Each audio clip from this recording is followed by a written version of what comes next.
You're listening to the Jōrni Podcast. Midlife shouldn't be the end of feeling like yourself. In fact, it might actually be the beginning. Don't miss today's empowering conversation. This episode contains strong language and listener discretion is advised. Hi, I'm Petra Brunbauer, and with decades of experience with sadness, pain, anxiety, and stress, I finally figured out how to leave all that behind. And this podcast shows you how to break free permanently so you can reclaim your sanity and find the self-esteem and energy to go after the life you desire. With real talk about mental health, holistic healing, and the tough journey of coming out the other end. This is the Jōrni Podcast. Welcome to today's episode. In this episode, we explore the transformative journey of menopause and the often unspoken realities that come with it. Our guest shares valuable wisdom gained from decades of guiding women through this life stage, highlighting the profound impact of nutrition, mindset, and simple lifestyle shifts. Alison Bladh is a leading expert, health writer, author, podcast guest, speaker, and teacher with over 35 years of expertise in the health and wellness sector. An award-winning nutritional therapist and Sedesco beauty therapist, Alison specializes in supporting women 40 plus through perimenopause, menopause, and beyond. She runs a global online clinic guiding women with tailored nutrition, mindset, and lifestyle strategies. As the creator of the acclaimed 21-day Body Reboot and Reset program, Alison helps women boost energy, improve skin, sharpen focus, and achieve lasting weight loss. Her compassionate, holistic approach empowers women to reclaim their vitality, confidence, and joy in life. Here is my interview with Alison Bladh.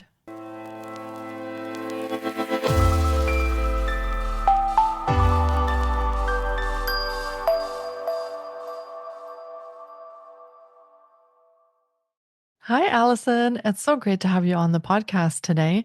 I've been looking forward to getting to chat with you because boosting well-being in menopause is such an important topic, and I have to say a really interesting one, especially for those of us who are in midlife and going through some of these challenges. So I'm very glad that you're here today to dive into that with me. Welcome to the podcast. Oh, thank you so much. Thank you for having me on your podcast. Yeah, my absolute pleasure. I think anything that we can do to get information for women out there is a really good thing. And especially this topic, I think we'll have lots to chat about.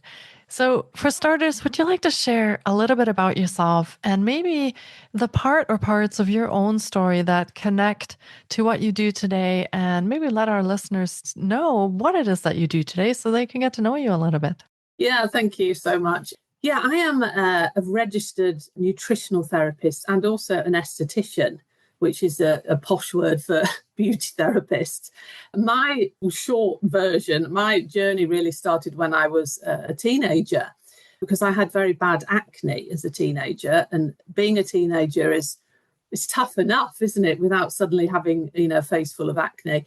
And even at that age, I started to wonder if there was something that I could do to improve my skin regarding diet, etc., lifestyle. So I really kind of researched as much as I could at that young age and found, that changing your diet, cutting down on sugar, all of those things could really help your skin. So I actually did do this and saw a big difference, because I didn't really want to start taking medications.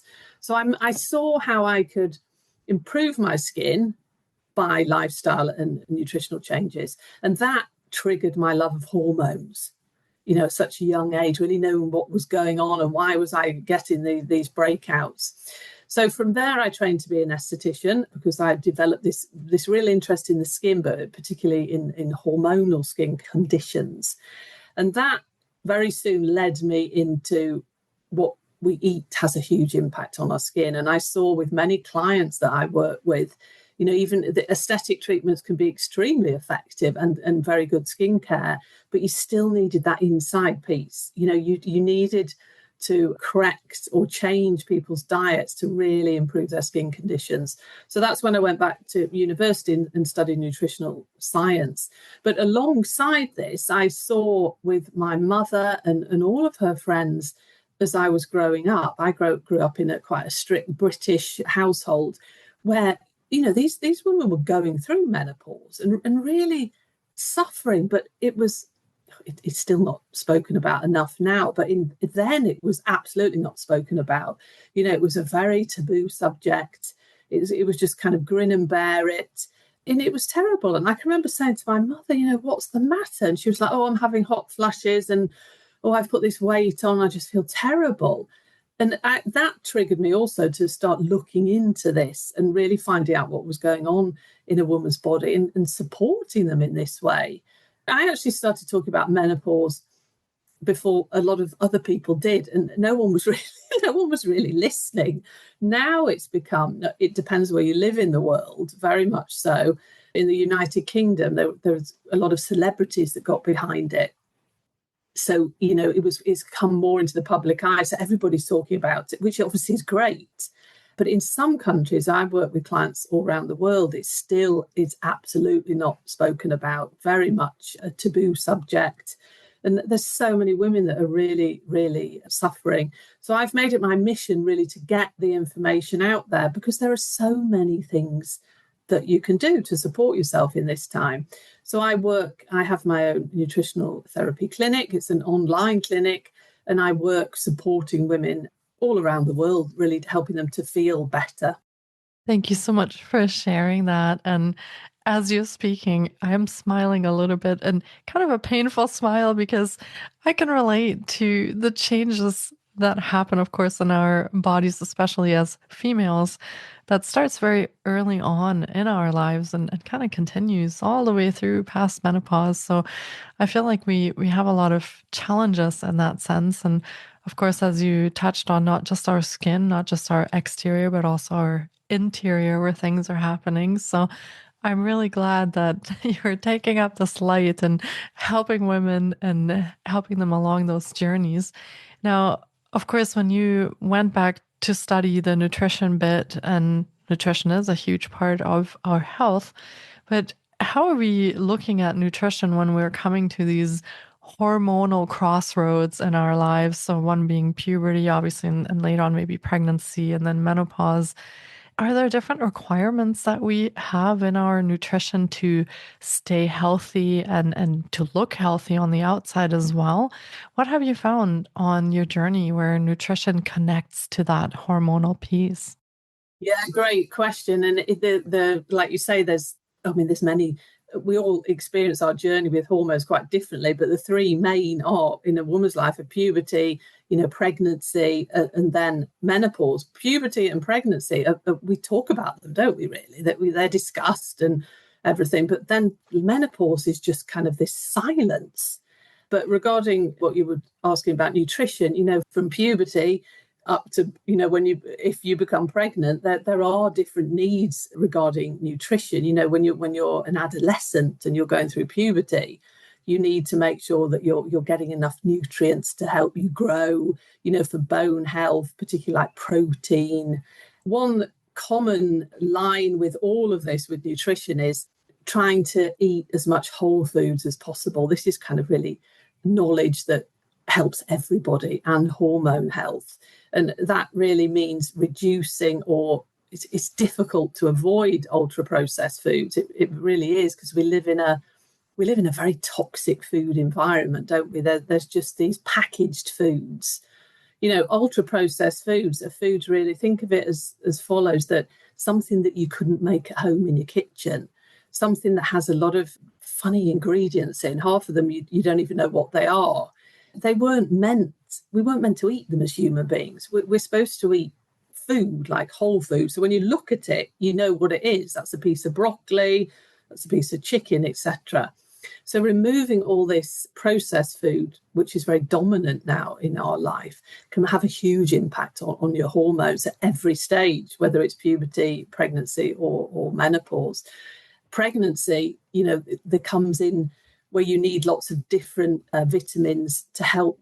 You're pregnant, a baby's growing inside you, so there's many different nutrients that you need to really go through your pregnancy and make sure the baby is fit and healthy.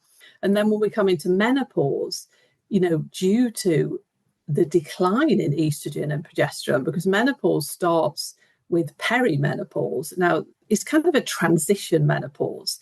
Perimenopause, on average, starts at the age of 45. This does vary depending on where you live in the world, but average 45. And this is where your hormones start to kind of become unbalanced. It's kind of like this mad roller coaster ride. And it can make you feel terrible. You can actually be estrogen dominant, meaning you have higher levels of estrogen during this time, and your progesterone can be low. You know, it can just fluctuate all the time. And this, over many years, declines. And then you come into menopause, which means you haven't ovulated or had a menstruation for a year consecutively. You are then in menopause. And then all the time after that, you're in postmenopause. But when we look at nutrition during this transition in a woman's life, we really want to be supporting many different bodily systems, because we need our hormones. Estrogen is not just a sex hormone, and we're really finding this out more and more, how important it is for virtually every bodily function. You know, it's needed for brain health, it's needed for bone health, it's needed for digestive health. You know, there's so many different reasons that we need estrogen and progesterone. So when we go through this transition and we no longer have ovarian function, we're vulnerable to more chronic diseases, or certain chronic diseases such as osteoporosis, cognitive decline, even cases of like irritable bowel syndrome increase, thyroid problems increase. So you need to look after yourself better, making sure that you're eating a varied diet full of wonderful, colourful fruit and vegetables. Protein is very important for women in general, but it becomes even more important during menopause because you can lose muscle mass. And we don't want that. Muscles are extremely important to us. So eating protein helps with that. We want to make sure we're hydrated. Carbohydrates, that's a big discussion, isn't it? I think carbohydrates everyone has a different opinion when it comes to nutrition. I'm not, as a nutritional therapist, everything that I say is backed by science. And when you look at women as we get older, we don't actually need as much energy, because we particularly if we're looking at weight management. So carbohydrates, you know, you can get some wonderful carbohydrates from vegetables. People don't necessarily think carbohydrates are vegetables, but they do contain carbohydrates. Things like whole grain, you know, brown rice, brown pasta, quinoa.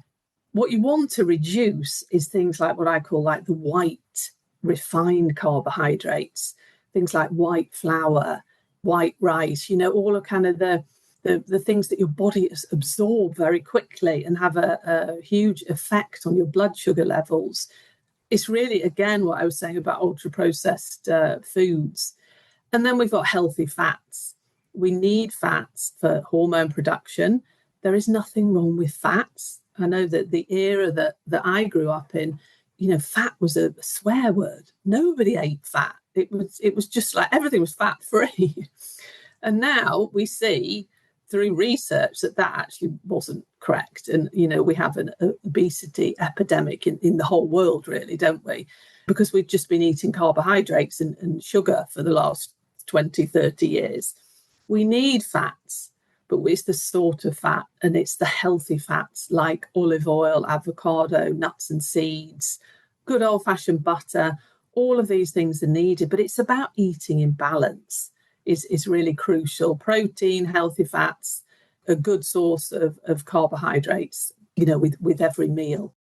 Yeah. Thank you for going through that. I find that's really interesting to kind of, and some of these things I think are a bit more common sense, as cutting out all the processed foods and sugars and things like that. But of course, the things like carbohydrates have also been vilified, and fats, to bring those back into our diets and in a healthy and kind of balanced way, as you were saying.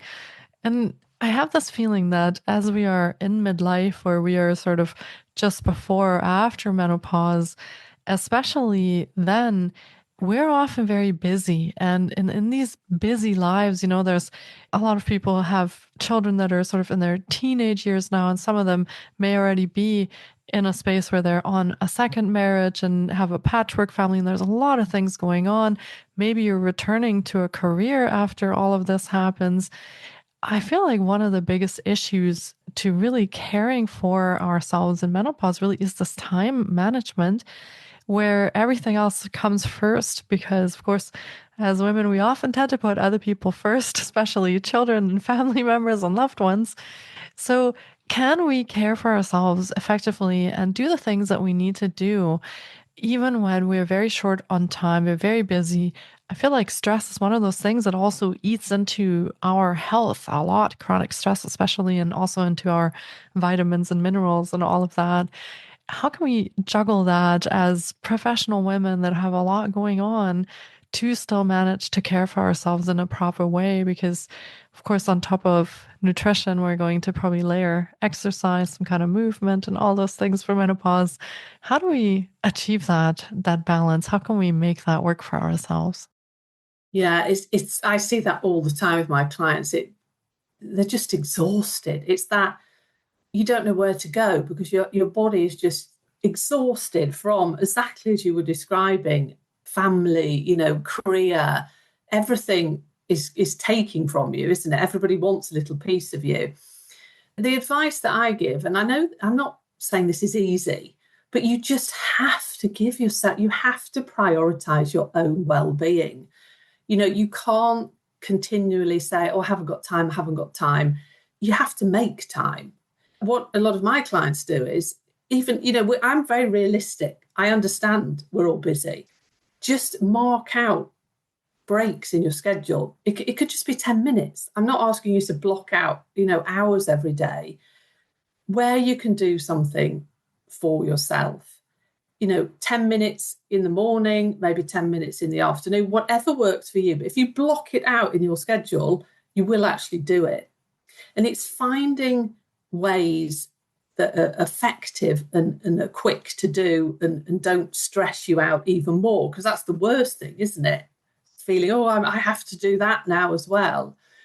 Having things available to eat that are healthy, so you don't have to cook all the time. Things like, for example, having boiled eggs in the fridge. That is a brilliant snack that you can literally just open the fridge, take an egg out and eat it. Perfectly great, nutrition, protein, etc. When you cook, I'm a big fan of this, and I do this on all the programs that I do. When we cook larger amounts, so you can have it, for example, for lunch the following day, or you can have it for dinner the following day. But just make bigger amounts of everything that you cook and have it in the fridge, or you can also freeze it. So you're never in a situation where you haven't got something healthy in the fridge, because particularly if you come home from work and you're really tired and you just your body's going to be probably craving carbohydrates, you'll go and maybe eat something that isn't as beneficial to your health. So having something available, cook a chicken if you eat meat, have that in the fridge. All you have to do is cut a piece off and have it with some salad. You could even buy like the bags of pre-packed salad to eat with it, with some olive oil and nuts and seeds. Perfect lunch or dinner. So that's some ideas of what you can do that are easy. But I also say to women that to really manage your hormones through the menopause transition, as you already mentioned, is stress management. This is key. This is one of the things that I work with people on first, because if you're totally chronically stressed, everything that you try to do is not going to really work. And cortisol, which is the stress hormone, just makes you feel terrible. It causes inflammation, it raises your blood sugar, and it's also fat storing. So if you are looking at weight management, it's very difficult to lose weight if you're chronically stressed. What can you do? Little things that you can find. I actually do a stress audit with my clients, so they really write down what they feel stressful in a day. Just something easy that you can do to relieve that. I'm a huge fan of deep breathing. You can do it anywhere, and it's free, and it really resets your nervous system. If you feel yourself becoming stressed or anxious, just doing some deep breathing works amazingly. Being outside in daylight has a great effect on our bodies. Just standing up when you're working, if you can. If you have a desk, or you have a desk that you can raise up and down, standing up.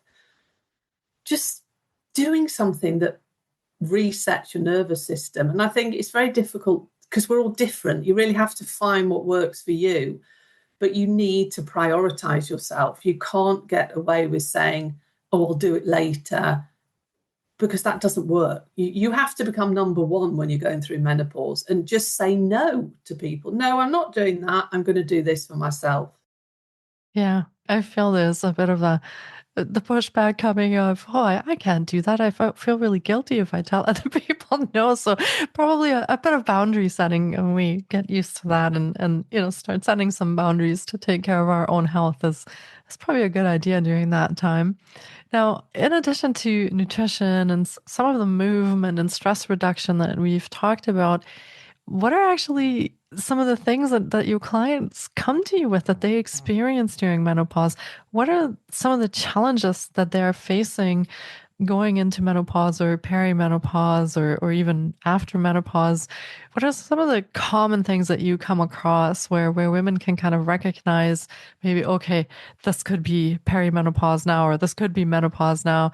I feel that talking to a lot of functional medicine practitioners, it's quite difficult to actually definitively test whether you are or are not in menopause. So what could be some of the things that we are looking for during those times? A very classic symptom of, if you say you're around, I say 45 is the average age. It can happen, early. You can start kind of feeling in 43, 44, you can start, it creeps up on you perimenopause. That's the thing. And so many women that I talk to, they come to me, exhaustion is a big symptom there. But, they'll come to me and say, oh, I'm exhausted and I feel this and I just got no energy and, I'm feel all foggy, brain fog and everything. But they've never, ever once thought that they could be in perimenopause. There's actually a lot of women, due to the fact that we don't talk about it enough, that don't even know what perimenopause is. So it creeps up on you and you put it down to life, don't you? Just like we were talking about, busy life, career, etc. So I know when I mention it to clients, I said, it could be the fact that your hormones have started to change and you could be in perimenopause. They're like shocked. They say, no, not me. I'm not, no. So it's quite interesting how that is one of the last thoughts that we have as women. A classic symptom is the hot flashes. That really is a very classic symptom that your hormones are starting to change. But not every woman has them. They are quite common and they come in different degrees. Some poor women really suffer from them, whereas some have them less often.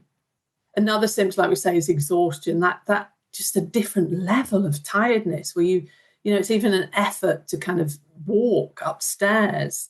There's a lot of metabolic shifts that happen as our hormones decline, and this really affects our energy levels, amongst other things. Brain fog, that's a big, you just can't remember things. You're looking for the car keys, or you can't remember somebody's name, or, you're talking to someone, all of a sudden you just lose your train of thought.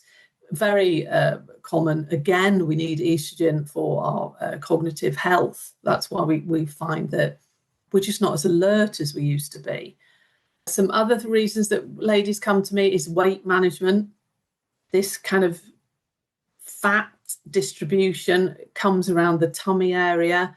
That is a sign of menopause. Again, it's not all women, but our body shapes change.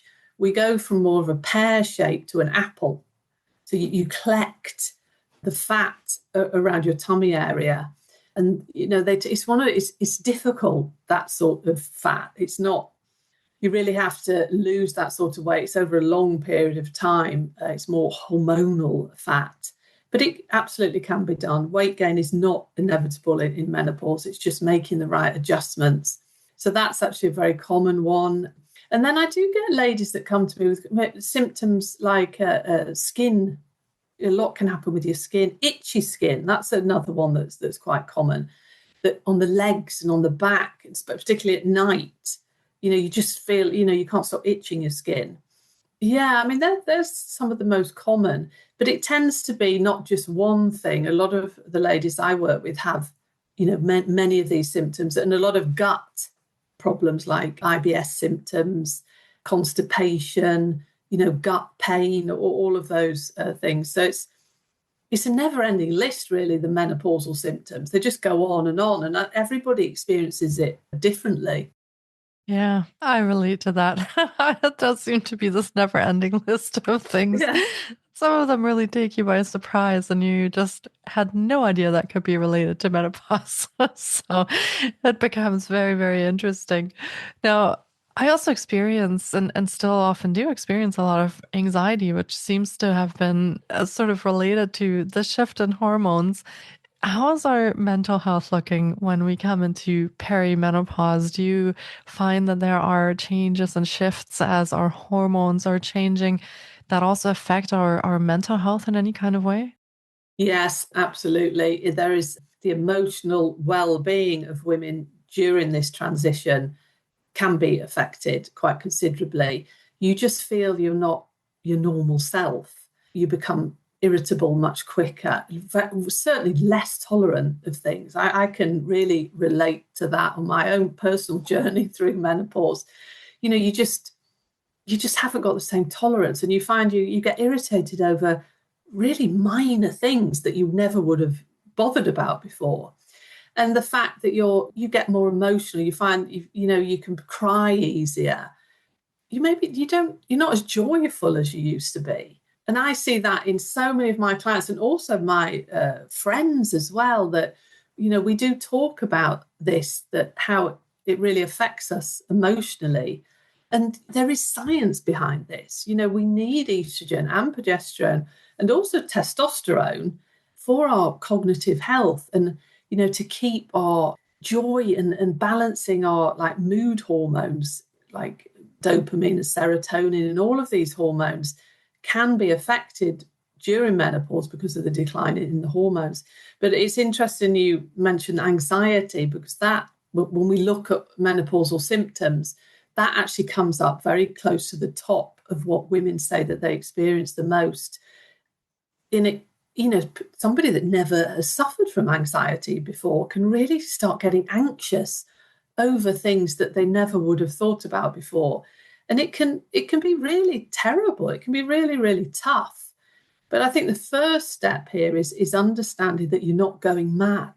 That there is a reason behind this. And if you're really suffering from emotional, your emotional health is suffering, or anxiety, then get some help. Ask a professional, because there are many things that you can do.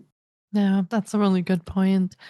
And I do feel like some of these things, as you said, they kind of creep up, and then you start thinking, well, that's just my life now. How it will be, you don't even really notice that so many things have changed. So maybe taking that step back and just having a feel into, am I really a lot more anxious? Am I really feeling like the joy has been sucked out of my life? Or do I get exhausted just walking up the stairs? And of course, if there's no underlying medical issues or anything else that has been found, maybe considering that there could be a shift in hormones going on if you're at that age or around that age, and finding some support and help for yourself.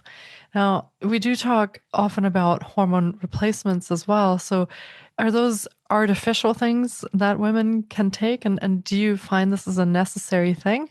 Or is perimenopause, menopause, and postmenopause something that we can naturally work with and actually help our bodies adjust to these and come through this with less of those symptoms and less of those challenges? Or do we always have to have some kind of medication or replacement? Yeah, hormone replacement, that's a big subject. And it's also there's a lot of different views and controversy on this subject. I'm not a doctor, so it's not something that I would, recommend or no, recommend's not the right word, but I'm not somebody that can prescribe. So that is, you would need to go to your doctor for that. However, I obviously get asked that a lot because I work with women in this phase of life. What I say about hormone replacement therapy is that it can be extremely effective for some women. It's life-changing for some women. Some women it's not. Get all the knowledge in front of you. What you can do, speak to your healthcare provider, and then it's up to you what you do. But there isn't anything nutritionally or lifestyle-wise that can replace your hormones. So, there's so much information out there now, isn't there? So many, when you look online and social media, there's like magical cures, just take this and it's going to replace, all of your hormones, etc. That isn't true. The only thing that you can use that will actually increase your levels of estrogen and progesterone is hormone replacement therapy. And we know so much more now. And there's hormone replacement therapy called body identical, which actually comes from yams. It's so we're using products that are much more advanced and in line with our body than what we used many years ago. There was a study called the Women's Initiative study, which was using a different sort of hormone replacement therapy.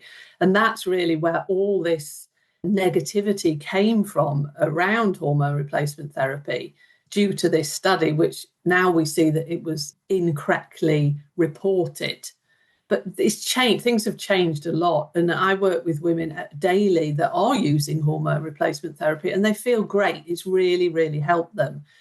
Some women not. So it's very individual. But hormone replacement therapy isn't a silver bullet. Even if you do go down that route and use hormone replacement therapy, you still have to do the lifestyle piece, the nutritional piece, all of that to feel great. You can't just do one of them. And answering your question about, going through the menopause without hormone replacement therapy, then yes, of course, that is an option that you decide yourself. And there are many things that you can do to support yourself. So you will go through the transition smoother. But there isn't anything that can replace your hormones apart from hormone replacement therapy. Yeah. Thank you for explaining that a little bit. I feel like that is a question that many women wonder about, whether that's always necessary or we can maybe find other things to alleviate. But that's great to find that information and then make a decision for yourself, an informed decision on what you'd like to try. And I feel that the more we talk about all of this, there is so much information out there. We have many pieces that go into menopause. We have nutritional pieces, we have physical health, exercise, mental health, emotional health. There's so many pieces that go into this. So are your clients ever just really overwhelmed when they come to you? Because I feel like if you look at 10 sources, you get 10 different answers on what you should be doing. So this can get really confusing. And as you said, not all things work for all women. It's also a very individual journey. So where do you start with your clients when they come to you, or with myself, a little messy puddle on the floor going, I don't know what to do from here? So how do you start with that, and where do you take them from there? What are some of the very first steps that you take with them, or that women can take on their own if they're feeling that they're just a bit overwhelmed with all of this? Yeah, you're so right. There's just vast amounts of information. And, quite a lot of it isn't science-based. There's no real... It's unfortunately, I don't know what it's like where you live, but in particularly in the UK, there's a lot of companies just jumping on the bandwagon, creating products that just say menopause on them and charging double the price. So you have to be careful not to be sucked down that road. And I totally get it. You're feeling terrible. Someone's offering this solution. It's very easy to fall into that trap. When clients come to me, if they're, like you say, exhausted and they just don't know, they've looked everywhere, they feel totally overwhelmed and confused. Well, first of all, we take a deep breath and I let them talk. Tell me how you're feeling. Because being able to talk to somebody and just kind of offload how you're feeling, because a lot of the time it's very difficult to talk to your partner or, your family members about how you're feeling. So that's what we do first. And then I do a very in-depth health analysis, really finding out what is going on. We can do testing if that's necessary to really find out what's going on in the body. And then we come up with a plan. Now, this isn't something that I just sit down and do. I work with the client to work it into their lifestyle. But we start with very small steps. So maybe making one change a week. And it's not like a huge change. It could be something as simple as increasing your water intake, because that can make a huge difference. And, when you're stressed and you haven't got time, you maybe forget to drink. Small steps. Once that's in place, then we move on to the next step. And it's all about support. I talk to my clients every week, really giving them the support that they need and giving them suggestions that are science-based, that actually work, that they will enjoy doing and hopefully carry on doing, for the rest of their lives. Yeah, that's always the important part, is to be able to fit that into our lifestyles. Otherwise, I feel like things won't stick. So yeah, those are some really great steps, and sounds like a really great start to untangling this web that happens during menopause. Now, you obviously work with clients, and would you like to share a little bit what kind of services you have available, what kind of programs you have available, so that listeners can get an idea if they're curious or they find themselves maybe thinking they're in perimenopause or menopause, how could they connect with you and what kind of things could they join or work on with you? I have I've actually got one running at the moment, a group program called the 21-Day Body Reboot and Reset. This is a very popular program that's 21 days long. It's not too long. I find, programs longer than that, people don't want to commit to longer than that. And it's basically exactly as it said.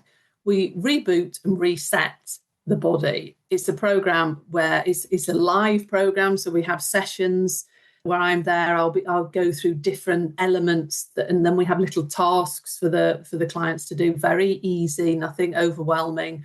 The community that is developed around these programs is fantastic. And I think it's always so wonderful to see how women support women. And I see this in all the programs that I do, how wonderful we are to each other and, really supportive and encouraging everybody. There's meal plans in the program. So you get a set meal plan for 3 weeks. You get them every week 1, 2, and 3. There's plant-based options for vegans, etc. as well. And then we go through all the different things that you need to do to kind of reset your body. So removing certain nutrients first, like caffeine and alcohol, for example, and seeing how you feel after 21 days. And I think it's very interesting because a lot of people, which I understand, oh no, I can't give up my coffee. Just try it for 21 days, even if you drink decaf. And it's amazing the amount of women that say, I'm never going to drink coffee again because I feel so much better. So it's making those little steps. There's a lot of support in these programs. If anybody is interested, that you can go to my website and there's a waiting list for my next program. I tend to run at least 3 times a year. I can give you the link to that waiting list as well. So that's my group programs. I do work individually with clients as well on a one-to-one basis where we really dig deep into your personal needs and your goals. And they run over 12 weeks, 8 weeks or 4 weeks. So you can decide on how much support you really need. Yeah, so that's how I work with on a client basis. Amazing. And you have another project on the go as well, which will be hopefully finished and ready to put out to the world by the time this episode airs. And so do you want to share with our listeners a little bit about your upcoming book? Yeah, thank you. I'm ever so excited that I have a book coming out. This has been a project of love. And, having worked in the wellness industry for over 35 years now, I just have so much knowledge that I wanted to get out into a book. And it's realistic knowledge. It's practical. It's extremely practical advice that you can do, looking not only on the nutritional side and lifestyle side of feeling better during menopause, but also the beauty therapy side. So what you can do for your hair, your skin, your nails, all of that piece. It's called Have a Magnificent Menopause, a straightforward guide to looking good and feeling great. And hopefully it's planned to come out the end of June. So yeah, it's very exciting. You can go on the waiting list to the book, which is also my website. Fantastic. And we will be linking to all of Alison's offerings in the show notes as well. So be sure to check there for the waiting list for the program, the waiting list or the pre-order for the book. And hopefully by this time, we're probably airing in the summer, we already have access to your book and our listeners can buy a copy. And, I always look for any kind of tools that are, as you said, science-backed that might help with menopause and help us feel better. So we don't often just feel challenged on the inside, as you mentioned with your skin. We also feel often challenged on the outside. So I feel like that will be a really great resource for our listeners to have a read with your book. And this has been another incredible episode. And thank you so much for all this knowledge that you brought today and shared with our listeners. And thank you for spending this time with me chatting about menopause. I feel like I have learned so much in this time that we've spent together today already. So I look forward to connecting our listeners with all of your wonderful resources and offerings. And thank you, Alison, for joining me today. Oh, thank you. It's been lovely talking to you. Thank you for having me. Yeah, absolutely. And as I said, this information is so important to put out there. So I'm glad we're doing our part to shed some light on what often doesn't get talked about, and that is menopause. Thank you so much, Alison, and take care. Thank you so much for taking time out of your day to listen in. If you enjoy the Jōrni podcast, please support us by subscribing, sharing on social media, and leaving us a review. We appreciate you. And you can find more of The Jōrni on Facebook, Instagram, TikTok, and our website, thejorni.com. Sending you love and courage, and see you next time.